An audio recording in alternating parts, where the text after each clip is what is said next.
Nous sommes ravis de vous accueillir pour cette masterclass dédiée à faire briller la France à l'international, organisée par BPI France Université. Donc, je suis Anne Baudson de BPI France Université et j'ai le plaisir de participer, d'animer cette masterclass avec David Séjourné, qui est dirigeant de Management Europe et qui va donc nous parler de ces sujets. On va essayer de déconstruire un petit peu les idées reçues et puis on va essayer aussi de donner des bonnes pratiques et quelques outils de gestion de son développement à l'international. David, je te laisse la parole. Merci Anne, bonjour à toutes et à toutes. Et en effet, donc effectivement, voilà ce que Anne, la promesse auquel on va essayer de répondre. Juste auparavant, je vais me présenter. Donc j'ai fait pendant une quinzaine d'années occupé des fonctions opérationnelles et depuis une dizaine d'années, je fais du conseil en stratégie à l'international, avec un gros tropisme dans le domaine de la santé. Et je participe en effet, à pas mal de programmes avec la BPI, notamment des accélérateurs à l'international, heu, et j'ai rencontré donc en fait à cet égard un certain nombre de problématiques avec d'autres dirigeants. Alors avant de s'attaquer à notre sujet, faire briller la France à l'international, hem peut-être pas déconstruire le terme, mais en tous les cas, s'attaquer à quelques poncifs qui sont vrais et moins vrais et qui nous permettent au fond qui vont nous permettre au fond de traiter le sujet. On entend très souvent, la France a un déficit, très important par rapport aux Allemands, aux Italiens. Notre balance commerciale est très déficitaire, 86 milliards en 2021, 124 milliards, je crois, en 2022. Alors c'est vrai, mais la balance commerciale, elle agrège en fait à la fois des biens, des services et des dividendes, des filiales implantées à l'étranger. Et donc on y reviendra tout à l'heure parce que ça nécessite, au fond, faire briller la France à l'international, de regarder, si on est vraiment, déficitaire sur l'ensemble des 3 sujets que je viens d'évoquer ou, on surperforme, par exemple dans les services, donc c'est quelque chose que l'on verra à travers une étude qui est sortie en juillet 2023. Hem, donc c'est une étude qui a été, réalisée avec un certain nombre de chercheurs et la Fabrique de l'exportation, qui était un think tank, dont je suis, hem, au board et vous verrez les résultats sont assez étonnants. Alors après, on entend les normes et les contraintes, en France sont très lourds, ça nous pénalise, par rapport à l'international. Encore une fois, c'est vrai, mais on pourra le voir également, il se peut que, heu, en effet, notamment sur les enjeux de RSE, que celles-ci puissent, à minima, devenir aussi un avantage sur le plan stratégique. On entend également la marque France. Ah oui, c'est bien, mais c'est seulement pour le luxe. Et pareil, lors de l'étude, alors c'est vrai, encore une fois, hein, c'est une vraie marque, hein, la marque France, mais mais en effet, il y a d'autres secteurs sur lesquels la France est, a des vrais atouts pour réussir et c'est pareil, c'est des choses que l'on verra, heu, notamment, lors de l'analyse des services de l'étude. On entend également, de la part d'autres dirigeants: «Sans réseau, à l'étranger, c'est impossible de réussir, j'ai pas de réseau, alors comment faire?» Alors en effet, c'est compliqué de réussir sans réseau, mais tout comme c'est difficile en France et donc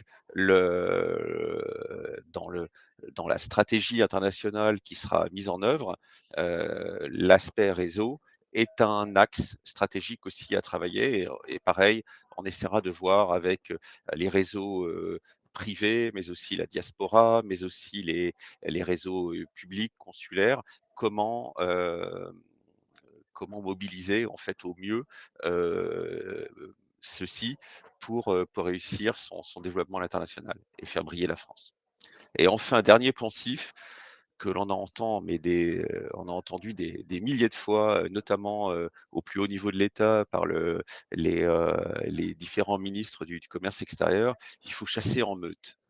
Alors moi, c'est une expression que je déteste absolument parce que, c'est une drôle de notion du client.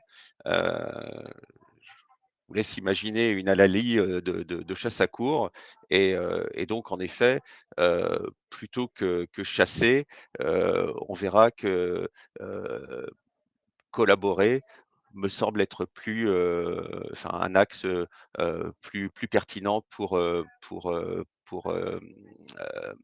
se déployer à l'international. Alors, tu as des bonnes pratiques à nous partager justement sur un développement international? Alors, en effet, le rappel des bonnes pratiques, c'est tout à fait, c'est, c'est déjà d'avoir une approche un peu systémique sur, un ensemble d'éléments de sa chaîne de valeur Anne. Et donc, c'est se préparer comme du sport à haut niveau, heu, ou à bon niveau en tous les cas. Donc d'une part, sa stratégie, des stratégies, globales d'entreprise, mais sa stratégie internationale, avec un impact sur les équipes, donc la stratégie opérationnelle. Il y a se préparer également sur les marchés. C'est pas, j'ai entendu que, il y avait de la croissance en Chine ou voilà, des marchés, c'est aussi objectiver ses choix marchés. Il y a 193 pays, je crois. On peut pas aller partout et donc c'est prioriser ceci, pour, en effet, être à même d'allouer et donc là, on revient aux enjeux stratégiques, d'allouer les bonnes ressources pour y arriver. Enfin, les modes d'entrée sont importants. On verra qu'il y a différents modes d'entrée, qu'ils soient directs, indirects, de la coopération et l'étude qui a été réalisée par Claude Obadia dans le passé, qui disait que les PME qui réussi les ETI et les PME qui réussissaient bien, c'était celles qui maîtrisaient l'ensemble des modes d'entrée et mobiliser en fait un mode d'entrée indirect via des agents, des distributeurs ou direct, soit depuis la France, soit avec des filiales, soit en coopérant. Le panachage en fait de ces différents modes d'entrée, ont un impact direct sur la performance internationale. Ensuite, toujours un peu dans ces bonnes pratiques, c'est les enjeux de business model, sur les 3 axes, que ce soit sa proposition de valeur, sa chaîne de valeur, donc son architecture de valeur et son modèle économique. Et là, on en revient à un fondamental stratégique, c'est être différenciant. Sans différenciation, sans positionnement stratégique clair, si on n'apporte pas quelque chose de différent, ça va être compliqué à l'international. Heu ça l'est en France, il n'y a pas de raison que ça soit plus facile à l'international. Ensuite, eh bien tout ce qui est enjeu de gouvernance, d'orga management pour mettre en œuvre ça, pour mettre en œuvre cette stratégie et cette analyse qui a été faite, c'est quelque chose qui est fondamental parce que, il faut pas que l'international, ça se borne pas à un projet de direction générale ou de direction export. Donc rappel des bonnes pratiques, c'est, d'ailleurs les accélérateurs de la BPI, notamment internationaux, l'adressent très, très bien. C'est vraiment préparer les entreprises sur ces différents sujets, dans une approche un petit peu systémique. Alors, je rappelle, rapidement les différentes options stratégiques pour les modes d'entrée. Donc c'est une classification, qui a été faite par, le enseignante-chercheuse là où à la Fabrique de l'exportation, mais qui, en fait, définit les exportations indirectes et directes, les coopérations, et qui sont très forts. Donc plutôt que la chasse en meute, encore une fois, que ça soit coopération avec des Français ou des partenaires étrangers, c'est un moyen très intelligent de se développer à l'international parce qu'il peut y avoir un partage de ressources, qu'elles soient commerciales, marketing, R&D Et puis enfin, tout ce qui est, filiale contrôlée par l'entreprise, donc soit créée ex nihilo, soit sous forme de fusion-acquisition.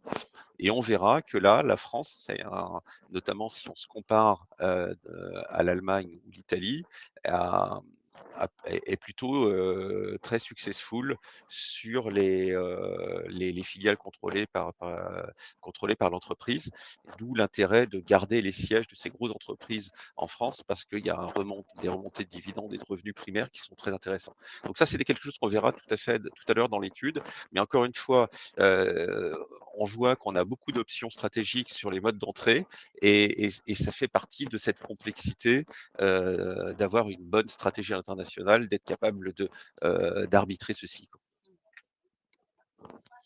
Alors, c'est une proposition hein, dans le cabinet, c'est ce qu'on a pu développer avec certains clients, c'est de suivre aussi son développement international de manière stratégique, c'est-à-dire de penser loin, à 5 ans, à la fois quelque chose qui intègre les pays, c'est-à-dire tel ou tel marché comme on a pu le voir. Donc là, il y a des codes couleurs, mais enfin, c'est quelque chose de pour l'exemple ici, hein, mais des actions qui sont plus d'ordre stratégique, d'autres qui sont plus d'ordre opérationnel, des grandes étapes, des grands jalons dans son développement international.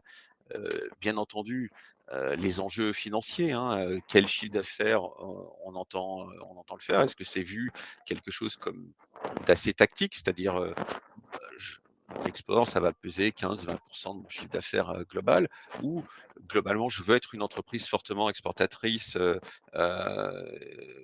et donc avec un chiffre d'affaires qui pèse pour plus de 50%. Et puis, bien entendu, en stratégie, pour que ça soit crédible, eh ben, il y a des ressources à allouer, qu'elles soient en capital ou en ressources humaines, et donc d'indiquer les différentes ressources actuelles ou additionnels à intégrer au cours du développement et du déploiement international. Et ce que l'on a tendance à recommander également, c'est le suivi de ce projet international en mode projet, pas forcément par le directeur export, mais ça peut être par le DAF ou quelqu'un qui a une vue bien entendu sur le projet export, mais peut-être moins impliqué d'un point de vue opérationnel, afin voilà, d'objectiver le suivi avec les bons indicateurs. Et l'intérêt d'une fresque comme ça, c'est aussi qu'elle peut bouger, c'est-à-dire qu'on peut bouger les blocs dans le temps s'il y a un retard pris, et ça permet d'analyser justement s'il y a un retard, de se dire pourquoi est-ce qu'il y a un retard là-dessus, comment est-ce que je peux le compenser. Ça permet de se poser des questions aussi, c'est un outil très utile. Absolument, Anne, et tu as raison. En fait, une des grosses erreurs stratégiques, c'est de considérer que une analyse, elle est statique, alors que par essence, la stratégie est dynamique. Là, actuellement, j'ai plusieurs clients qui avaient déployé, en fait, qui s'étaient déployés sur beaucoup de pays africains. L'actualité de l'été fait que, bah, en effet, il y a peut-être des priorités à changer, des réallocations de ressources, là pour le peu avec, enfin, je pense au Niger, là, il y a c'est très très compliqué avec les avions. Donc, en effet, l'intérêt d'une vue comme ça, euh, qui est des logiciels d'ailleurs qui existent, c'est de pouvoir le gérer de manière dynamique. Alors, tu as participé à la réalisation d'une étude qui est sortie en juillet 2023. Euh, est-ce que tu peux nous en dire un petit peu l'essence, tu peux partager avec nous l'essence de cette étude? Oui, absolument. C'est une étude qui est téléchargeable sur le lien qui est en bas du slide et qui a été réalisée par Daniel Mirza, qui est un enseignant-chercheur, euh, avec l'aide d'un certain nombre d'organismes comme la Banque de France, enfin voilà, pas mal des écoles. C'est une étude assez complète et l'idée est donc une étude qui a été pilotée par, avec la Fabrique de l'exportation, donc le think tank dont je parlais, heu, et je la trouve extrêmement intéressante, c'est tout nouveau et cette analyse, elle va nous elle apporte quelque chose de nouveau dans le finalement la première question, faire briller la France à l'international. Pour la faire briller, c'est aussi de s'appuyer sur nos forces et d'être conscient des faiblesses. Alors, quelques enseignements, hein. La mesure déjà, comme je l'évoquais en entrée, l'analyse, elle peut être en trompe-l'œil. Lorsqu'on analyse, en fait, l'ensemble du commerce international français, qui est déficitaire, clairement, l'exportation des biens et notamment des biens, industriels, tout ce qui est biens de transport, tout ce qui est un peu B2B industriel, heu, la France est déficitaire et même assez fortement comparativement à l'Italie et la France et l'Italie et l'Allemagne, pardon. Hem et corroboré aussi par les enjeux de désindustrialisation, c'est très clair. En revanche, quand on regarde un peu plus dans le détail, donc les services, eux, sont en forte croissance et notamment l'étude compare en fait la France à 4 grands pays européens, l'Allemagne, l'Italie, l'Espagne et l'Angleterre, enfin le UK pardon. Et là, à part le UK, la France, elle, est en très forte croissance sur la partie des services. On est excédentaire, heu, en croissance de plus de 25 sur les 8 dernières années. Donc c'est extrêmement intéressant et qui plus est, on va le voir sur les secteurs à privilégier, c'est pas forcément juste sur le secteur du tourisme, le tourisme ne pèse que 20 dans ces services.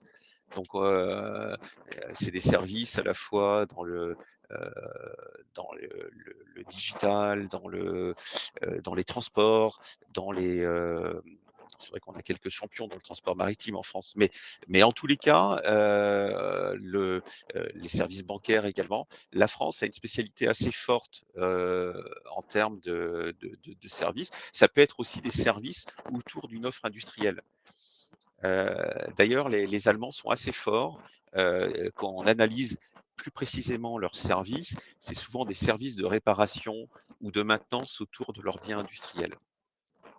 Donc en tous les cas, la France est assez forte sur les services et et également donc quand on mesure, on regarde, l'impact, la contribution, des filiales à l'étranger, heu et en effet, c'est pareil, il y a un rapatriement de dividendes,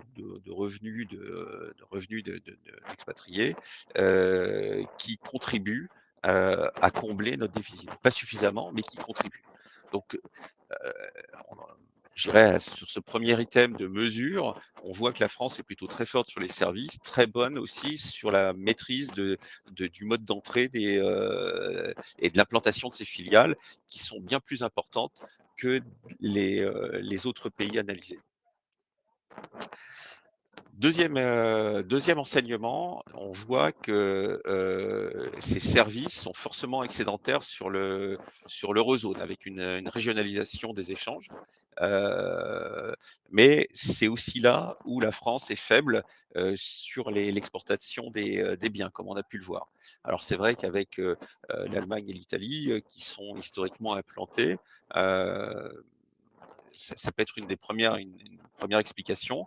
Toujours est-il que, lorsqu'on est une PME, en effet, c'est aussi ces mesures montrent aussi que c'est principalement les grosses entreprises et les ETI qui contribuent, à l'excédent commercial. Donc, une vraie question en termes de stratégie, lorsque je suis une PME, qui fait que du bien industriel et que je veux attaquer certains pays européens, une vraie question à se poser, est-ce que je ne dois pas intégrer du service dans mes business models ou raisonner, différemment sur mes modes d'entrée en s'appuyant sur, la diaspora, et les grosses entreprises?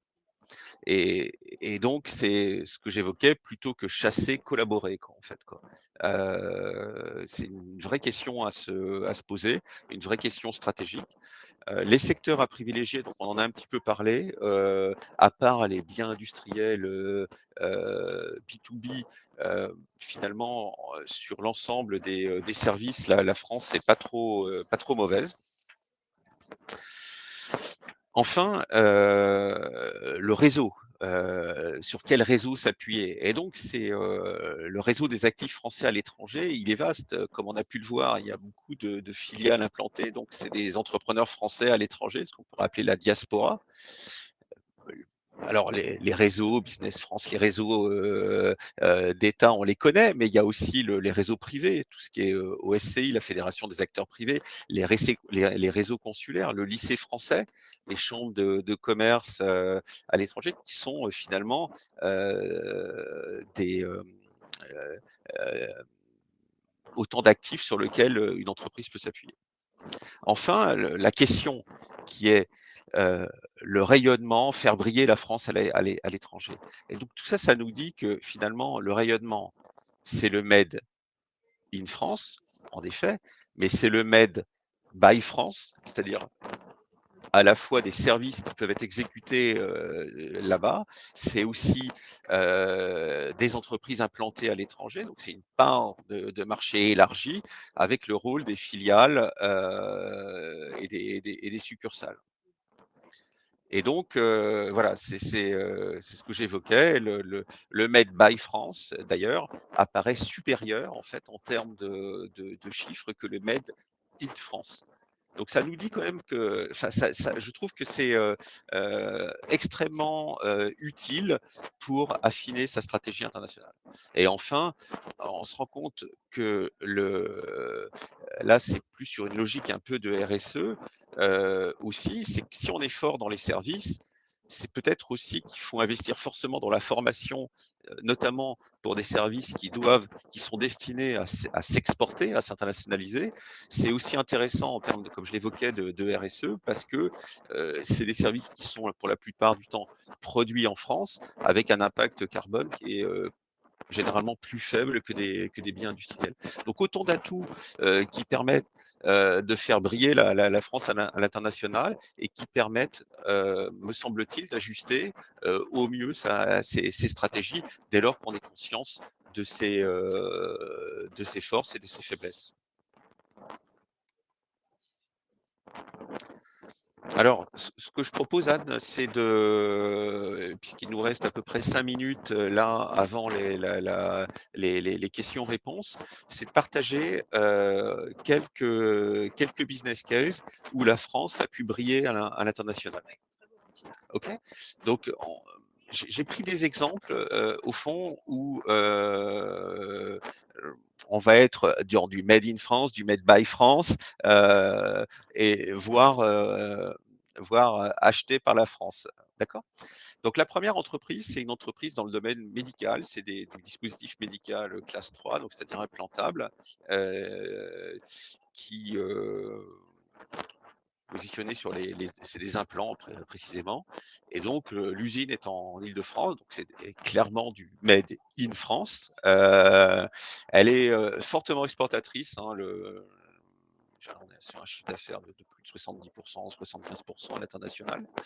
Présente dans 75 pays, donc c'est un peu le fruit de l'héritage. Est-ce que c'est bien, pas bien?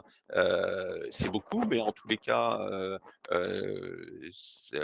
c'était leur choix.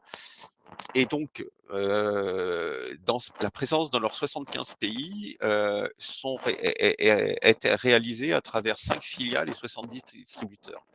Donc, on voit qu'on est sur un enjeu donc d'une entreprise qui réussit bien dans un secteur donc de la santé qui n'est pas dans le luxe, hein, qui s'est fortement développé à l'international en panachant ses modes d'entrée, indirects et directs sur les pays stratégiques. Et c'est une entreprise aussi qui a accéléré son développement à l'international quand elle a mis un certain nombre de services logiciels notamment pour faciliter l'intervention des chirurgiens autour de ces produits.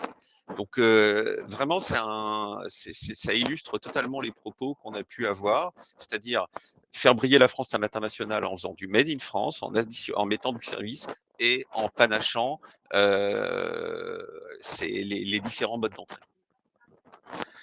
Le deuxième exemple, c'est une entreprise qui est basée à New York, à Brooklyn, qui est présente dans les cosmétiques et là, pour le peu, qui a complètement délocalisé sa chaîne de valeur sur place. Donc c'est Made by France, clairement, qui est en très, très forte croissance, hein, je crois qu'ils sont plus que 200 personnes actuellement. Donc très, très forte croissance. Heu, En revanche, et c'est voilà tout l'intérêt aussi des revenus générés, tout ce qui est donc elle, cosmétique, la marque France est très important, hein, et effectivement ça contribue à asseoir, son positionnement stratégique de luxe. Ils apportent quelque chose de vraiment différent avec un business model, différenciant. C'est des cosmétiques sur mesure et le sourcing, de leurs produits se fait en France et donc contribue, de fait à favoriser des exportations et des emplois, locaux. Donc ça, c'est le 2e exemple, Made by France, mais qui, encore une fois, qui est à prendre en compte dans la part de marché élargi et encore une fois, de répondre à la question: «Faire briller la France à l'international». Le 3e exemple, c'est une entreprise de logiciels,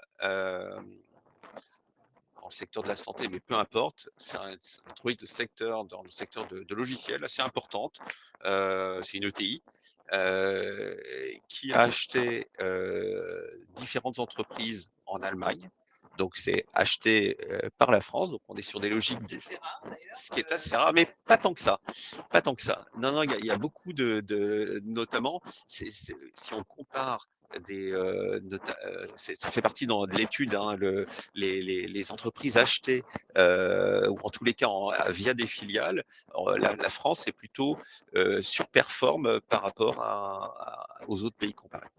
Et là, c'est intéressant parce que le vrai problème d'une fusion-acquisition, c'est que on est content quand le 1 plus 1 fait 2, mais là, c'est vraiment sur le 1 plus 1 fait 3, avec un EBITDA qui est donc il y a eu 2 entreprises rachetées, hein, à 3 ans d'intervalle, avec un EBITDA qui est 10% plus élevé que sur le même marché qu'en France. Voilà, il y a une propension à payer. Donc clairement, une grosse création de valeur et puis, en effet, un rapatriement des dividendes en France et puis en effet des créations d'emplois en France. Et puis pour ouvrir notre sujet, je me dépêche, je vois l'heure qui passe, c'est aussi investir en France et attirer moi j'aide des clients étrangers, allemands, américains à s'implanter en France parce que des créations de filiales en France, ça contribue au recrutement, ça favorise et ça crée des liens en fait pour tout ce qui est réseau quoi, en fait quoi. Donc c'est aussi l'occasion de faire des collaborations avec des entreprises françaises qui, là en l'occurrence, la création de filiales en France, c'est une entreprise allemande, ça contribue à avoir des synergies dans les deux pays. Donc et à développer son réseau. Voilà. Donc combien de temps c'est une citation d'un grand groupe français qui est très connu dans le domaine du luxe qui dit ça ne vaut pas le coup, mais ça vaut la peine, l'international. Il parlait de l'Allemagne. Et donc, un ordre d'idée en indirect, euh, en fait, tout va dépendre des caractéristiques de son offre, mais je dirais, si l'offre est assez simple et le distributeur a un marché et on sait bien le piloter, on peut avoir un retour sur investissement relativement rapide, de l'ordre de l'année, de l'année et demie.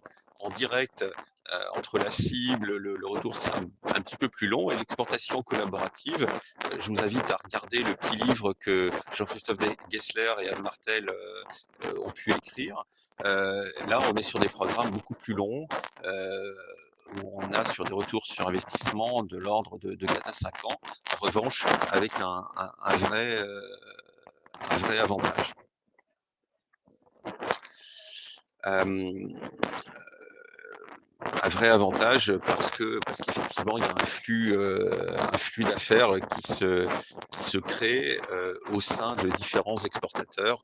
Pour prendre l'exemple, Anne, tu vends des chaises en Europe de l'Est, je vends des tables en Europe de l'Ouest. Allons vendre des salles à manger ensemble sur toute l'Europe. On va partager nos ressources, éventuellement faire une R&D commune, etc.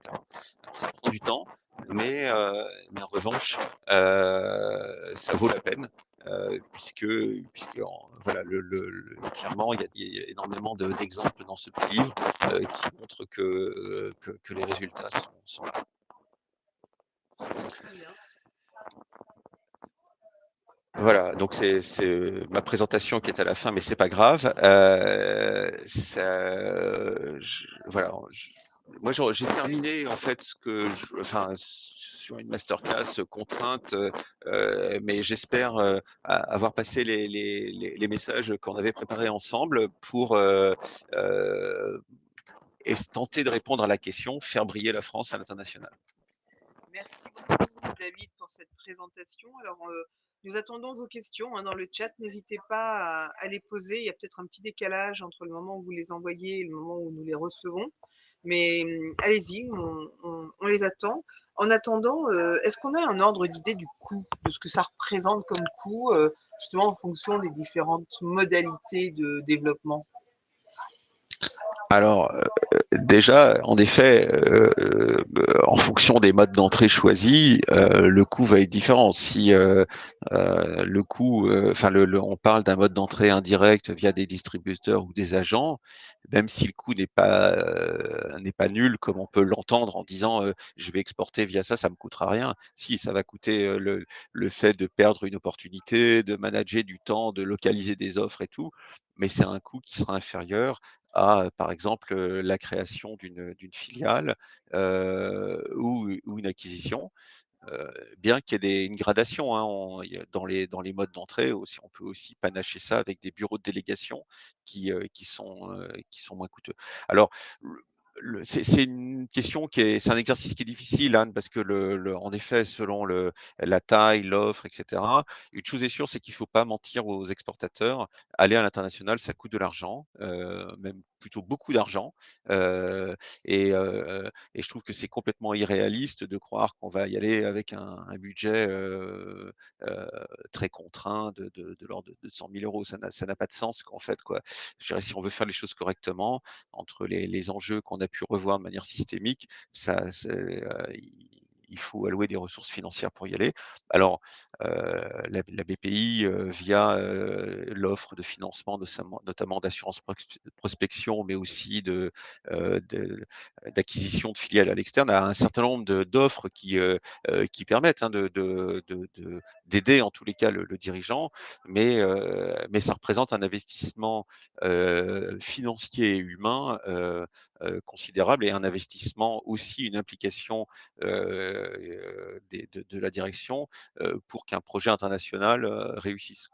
Oui, c'est ça, c'est Mmh. vraiment le dirigeant qui doit porter ça, ou bien c'est plutôt l'expert en export qui peut avoir un directeur commercial export. Est-ce que il faut y aller en binôme? Est-ce qu'il faut se rendre le dirigeant qui porte ce développement?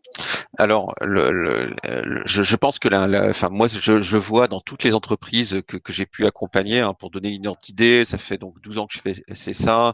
Le cabinet a géré un peu plus de 250 missions, donc ça représente un certain nombre de patrimoines.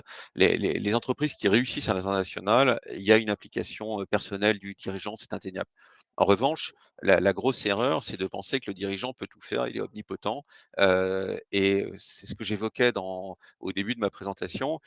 C'est une approche qui doit être systémique. Ça va concerner pratiquement tous les départements de l'entreprise, hein, l'innovation, la R&D, le recouvrement, évidemment le commerce, c'est plus, ou le marketing, c'est un peu plus naturel, mais le service après-vente, enfin, je veux dire, il y a un impact sur l'ensemble de la chaîne de valeur, et donc le petit mode projet qui était représenté, c'est aussi alors, évidemment, il y a des services qui vont être beaucoup plus impactés, et une recomposition de la chaîne de valeur interne beaucoup plus impactée, mais en l'occurrence, ça ne doit pas être porté que par le dirigeant, en fait. C'est une erreur sinon.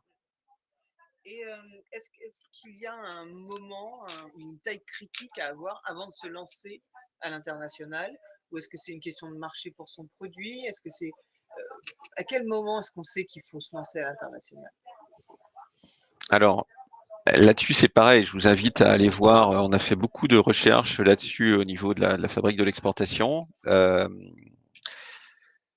Il y a des startups qui, dès le départ, c'est ce qu'on appelle les Born Global Company. On avait invité un enseignant-chercheur de New York, en fait, qui avait beaucoup analysé notamment les GAFAM. Dès le départ, le modèle économique est pensé de manière mondiale. Et donc, le moment, c'est dès le départ. Il n'y a pas que le digital, d'ailleurs. Il y a la marque Red Bull dans l'agroalimentaire. Dès le départ, cette marque, elle a été pensée de manière internationale. Donc, j'allais dire, ça dépend de sa stratégie. Ça dépend de sa stratégie. Le momentum, j'ai pu l'observer moi chez des clients, c'est aussi, c'est quoi les perspectives de croissance sur mon marché domestique? S'il est saturé ou si le coût d'accès, client, le coût d'acquisition client devient, démesuré par rapport, effectivement au niveau des ventes, c'est des questions à se poser en se disant: «Est-ce que j'ai pas des relais de croissance à l'international?» C'est le cas de mon client allemand qui avait un peu saturé son marché, en Allemagne et qui s'est posé dans le détail, quels sont les bons pays sur lesquels je dois me positionner. Voilà, donc après, on redéroule ce qu'on s'est dit, hein, dans l'analyse des marchés, et cetera. Donc le bon moment, c'est aussi à des moments stratégiques de la vie de son entreprise. Est-ce que, voilà, ça correspond, faut pas que ça soit, par des enfin voilà, par, une pure opportunité parce que généralement c'est pas traité, stratégiquement et on se retrouve dans des pays où finalement, c'était pas forcément pertinent, d'aller. Je pense que ça s'inscrit encore une fois dans une logique, stratégique, parce qu'il faut générer de la croissance, parce qu'il y a une opportunité, liée à mon offre, parce que je suis différenciant. Enfin voilà, répondre à ce type de questions. Oui, c'est vraiment un sujet stratégique. On a une question sur les investissements financiers et on nous demande si c'est aussi important quand il s'agit d'une offre de service comme le conseil, par exemple, pour développer une activité de conseil à l'international. Alors, c'est une question qui est intéressante. Le, le marché des acquisitions, enfin, qui est souvent basé soit sur, enfin, la valorisation d'une acquisition, si c'est ça, je pense, la question. Euh, Peut-être que les ratios des EBITDA ou de flux actualisés sont un peu moins importants dans le conseil, mais ça reste quand même des investissements, significatifs. Après, voilà, peut-être qu'en effet, à côté de ça, les, heu, les investissements, matériels, les actifs industriels sont moins importants, heu, hem moins important et surtout si c'est assez proche finalement heu, du métier qui est maîtrisé, en France, les, peut-être plus facile à appréhender, à analyser en fait quoi. Mais ça reste quand même des investissements, enfin si la question concerne, une acquisition, à l'étranger, ça reste des investissements, significatif. Tout dépendra de la taille, bien entendu, de l'entreprise ciblée, mais ça reste des investissements, qui sont pas anodins dans la vie d'une entreprise. Hem, voilà, après on peut distinguer des acquisitions dites stratégiques, donc qui vont vraiment faire passer l'entreprise dans une autre dimension, des acquisitions dites organiques où là on reste assez proche de son business, et on va agréger. Donc là, c'est des acquisitions qui sont moins risquées, qui peuvent être un petit peu moins coûteuses en effet qu'une acquisition dite stratégique. Euh, je voudrais qu'on revienne un peu sur le réseau parce qu'effectivement, dans certaines zones géographiques en particulier, c'est essentiel de s'appuyer sur un réseau local. Et je voudrais que tu nous parles un peu des CCEF que les gens ne connaissent pas toujours. Est-ce que tu peux nous parler un peu de ce réseau-là? Alors les conseillers du commerce extérieur, français, c'est un réseau qui est très important. C'est des gens qui, généralement ont une forte, expérience à l'international, qui ont eu une forte expérience à l'international. Heu, leur nomination est faite sur je crois pas me tromper, sur proposition du Premier ministre.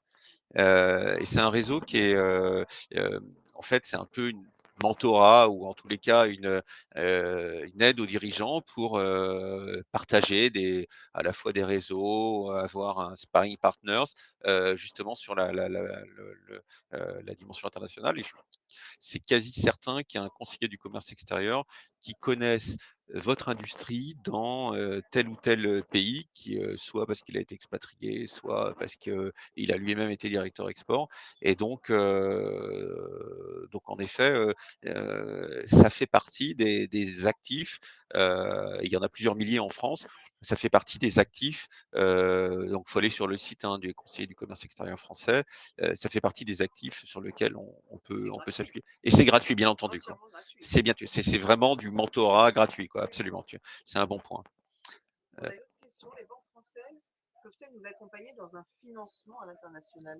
Qu'est-ce qu'il y a comme produit de financement à l'international? À part BPI, évidemment, nous, on a pléthore. Je vous engage d'ailleurs à aller voir votre conseiller en région qui va pouvoir vous donner tous les soutiens financiers que BPI France peut mmh. vous apporter. Mais qu'est-ce qu'il en est des banques en général? Alors les banques en général, les grandes banques, alors je ne veux pas citer, précisément les noms, mais voilà, BNP Paribas, heu, le Banque Populaire et cetera, ont des offres, à l'international. Ils ont un département d'ailleurs qui est généralement très bien fait, a avec une forte expertise et donc là, j'invite plutôt, tout à chacun à consulter en fait, sa banque pour être mis en relation avec ces équipes-là.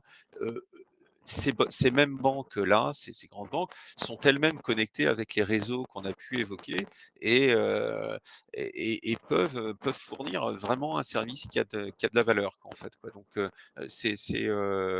y a un certain nombre d'aides, financement, mais aussi en termes de conseils qui a de la valeur. Donc j'invite vraiment, à tout le monde, en fait, si c'est pas déjà fait, à questionner vos banques sur, justement les offres qu'elles c'est pas uniforme sur les offres qu'elles sont capables de proposer. Euh, je n'ai plus de questions dans le chat. Il nous reste environ 2 minutes, 3 minutes. Euh, est-ce que tu peux nous dire un peu l'intérêt de peut-être avoir une veille sur la géopolitique quand on veut se développer à l'international? Alors c'est un intérêt, plus que crucial, hein. On a pu l'évoquer avec l'Afrique, cet été. Mais j'allais dire, nous, au niveau du cabinet, on a développé une méthode qui permette de prioriser, à la fois sur des critères macroéconomiques, microéconomiques, donc de compétition et à la fois interculturels, ces différents marchés, de projeter un portefeuille de pays, sur 5 ans. Je l'ai dit tout à l'heure, mais c'est de la stratégie internationale et l'erreur stratégique, c'est de considérer qu'une analyse est statique. Donc en effet, lorsqu'il y a à la fois, bon là, les pays sous sanctions, c'est évident, mais dès lors que l'actualité, peut s'emparer, dans un sens ou dans l'autre d'ailleurs, hein,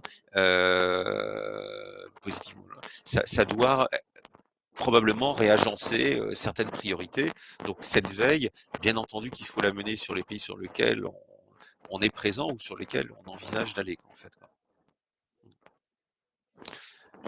Et on a plus de questions dans le chat. Vous avez un message qui vous indique que vous allez pouvoir télécharger la présentation de David Séjourné sur le lien qui est indiqué donc dans le chat. Vous trouverez également le replay de cette masterclass sur le site de l'événement. Et puis, moi, je tenais à remercier d'abord David d'avoir accepté notre invitation. Je vous rappelle que BPI France Université propose sur son site toute une panoplie de formations. On a plus de 500 formations sur la plateforme BPI France-université.fr. Donc, je vous engage à aller sur la plateforme et profiter de ces de ces formations qui sont entièrement gratuites. J'ajoute aussi que sur le site BPI France, vous aurez aussi des infos sur le VTE, le volontariat territorial en entreprise, qui vous permet d'avoir un jeune diplômé qui vienne travailler aux côtés du dirigeant pour travailler sur des sujets stratégiques. Et enfin, France NUM, qui va accompagner aussi les entreprises dans leur digitalisation. Voilà, ce sont des services que nous proposons sur le site BPI France. Merci à tous, merci Anne. Et puis n'hésitez pas à m'envoyer une invitation sur LinkedIn si vous souhaitez prolonger la discussion. Vous avez les coordonnées de David de toute façon à la fin de son PowerPoint. Merci beaucoup, très bonne journée. Merci à tous.